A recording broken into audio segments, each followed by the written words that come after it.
नमस्कार मित्रों, आपका हमारे चैनल ओम धर्म में स्वागत है। प्रकृति के रहस्य को समझना आसान नहीं। कई बार हमारे मन में कई ऐसे सवाल आते रहते हैं जिनका जवाब लगभग किसी के पास नहीं होता, लेकिन फिर भी हम उनके जवाब ढूंढने में लगे रहते हैं। हम धर्म से जुड़ी बात पढ़ते हैं तो उन सभी से यही पता चलता है कि इस ब्रह्मांड में कहीं स्वर्ग लोक स्थित है, जहां इंसान मृत्यु के बाद ही जा सकता है। मन में सवाल आता है कि क्या सच में अंतरिक्ष में स्वर्ग लोक है? क्या उसे देखा भी जा सकता है? क्या मृत्यु के बिना भी वहां तक पहुंचा जा सकता है? तथा बैकुंठ धाम, जिसे हम परमपिता परमेश्वर श्री नारायण जी का निवास स्थान भी कहते हैं, वह अंतरिक्ष में कहां स्थित है? यह सभी बातें आज हम इस प्रस्तुति के माध्यम से आप तक पहुंचाएंगे। सूर्य और चंद्रमा की किरणों से समुद्र, नदी और पर्वतों सहित जितने भाग में प्रकाश फैलता है, उतने भाग को पृथ्वी कहते हैं। पुराणों के अनुसार बैकुंठ का स्थान ध्रुव तारे की ओर है। ध्रुव तारे को पोल स्टार भी कहा जाता है, क्योंकि पृथ्वी के हर स्थान से यह तारा उत्तर दिशा में ही दिखाई देता है। इसका दूसरा नाम भुवरलोक भी है, जहां सप्तऋषि व सिद्ध मुनि जन वास करते हैं। पृथ्वी से ध्रुव तक की दूरी 14 लाख योजन है, जिसे हम किलोमीटर में परिवर्तित करें तो इतनी संख्या हमारे सामने आती है। ध्रुव से करीब 1 करोड़ योजन की दूरी पर महरलोक स्थित है, जो स्वर्ग लोक का ही एक भाग है। कहा जाता है कि इस लोक का वातावरण बेहद सुंदर है। यहाँ एक कल्प तक जीवित रहने वाले महात्मा पुरुष निवास करते हैं। महर लोक से 2 करोड़ योजन की दूरी पर जनलोक है, जहाँ ऐसे लोगों की आत्माएं जाती हैं जो बिना किसी स्वार्थ के दूसरों की मदद करते रहते हैं। वही शुद्ध अंतःकरण वाले ब्रह्मा कुमार सनंदन आदि महात्मा वास करते हैं। जनलोक से आगे चौगुने विस्तार वाला तपोलोक स्थित है, जहां शरीर रहित वैराज आदि देवता रहते हैं। यही वह स्थान है जहां सभी देवता निवास करते हैं। यहाँ जाने वाली आत्माएं देवताओं के केवल दर्शन ही नहीं बल्कि उनसे बात भी कर सकती है।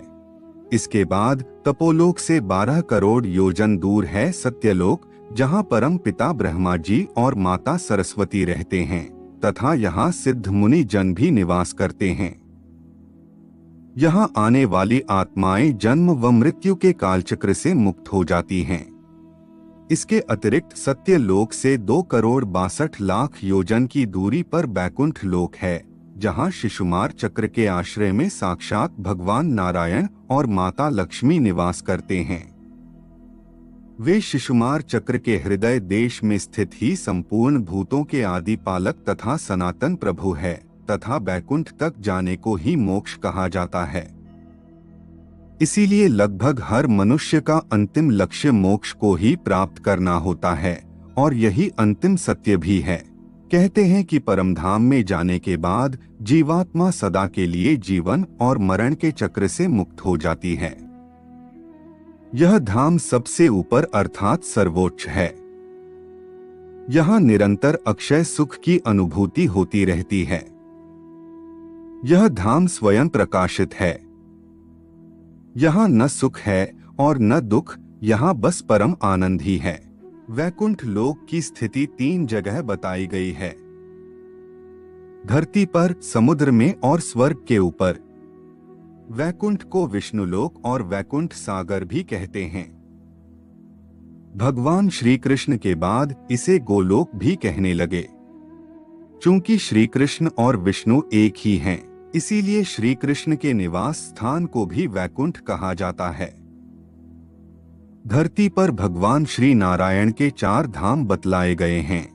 बद्रीनाथ, जगन्नाथ, द्वारिकापुरी और रामेश्वरम को भी वैकुंठ धाम कहा जाता है। चारों धामों में सर्वश्रेष्ठ हिंदुओं का सबसे पावन तीर्थ बद्रीनाथ धाम है। नर और नारायण पर्वत श्रृंखलाओं से घिरा अलकनंदा नदी के बाएं तट पर नीलकंठ पर्वत श्रृंखला की पृष्ठभूमि पर स्थित है।